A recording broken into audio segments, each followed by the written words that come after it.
Happy Sunday, team. This week in church, we heard about the Transfiguration. And for those of you that aren't familiar with the Transfiguration story, Jesus went to the top of a very tall mountain, Mount Tabor, in Israel, and he took with him Peter, James, and John. And before their eyes, he was transfigured. His face became as radiant as the sun, and his clothing became dazzling white. And he was truly transfigured. And so I started contemplating the transfiguration this week.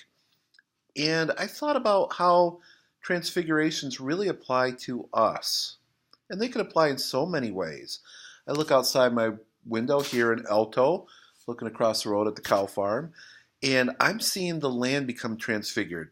Transfigured from this brutal, cold, nasty winter that we had into spring, which is going to happen. The buds are on the trees, and it won't be long. We'll see crocuses starting to pop their heads out, and the beautiful spring flowers, which just make us feel so warm and so alive because we've endured another winter.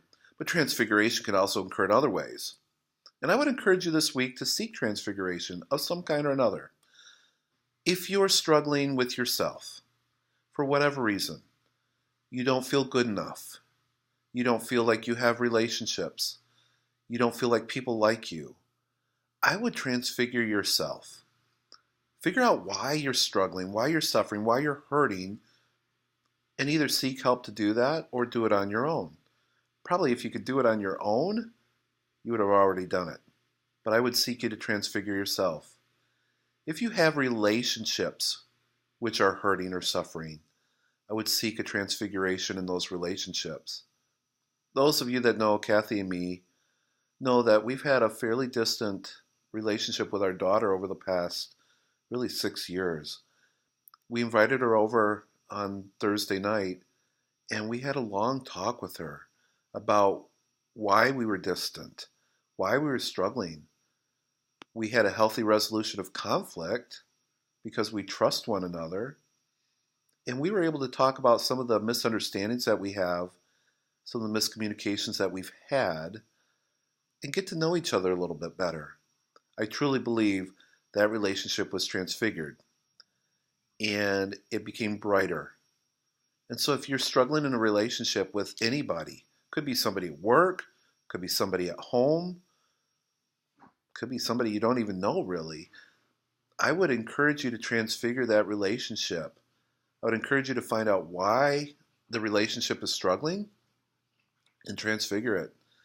If you're hurting spiritually, if you don't know what your meaning in life is, I would encourage you to seek a deeper meaning, because only by transfiguring your spiritual relationship can you really, really, really decide that your life has purpose and that you want to help other people. So until we meet again, may you have many unexpected blessings come your way today. May you have a life filled with love, peace, hope, and joy. Because only by filling your heart with love, peace, hope, and joy can you drive out the hatred, the war, the anger, and the unhappiness. And may you fill your heart with thanksgiving, because only by filling your heart with thanksgiving can you really focus on what you have and stop being unhappy about what you don't have and what somebody else might have that you don't. So until we meet again, may you have peace.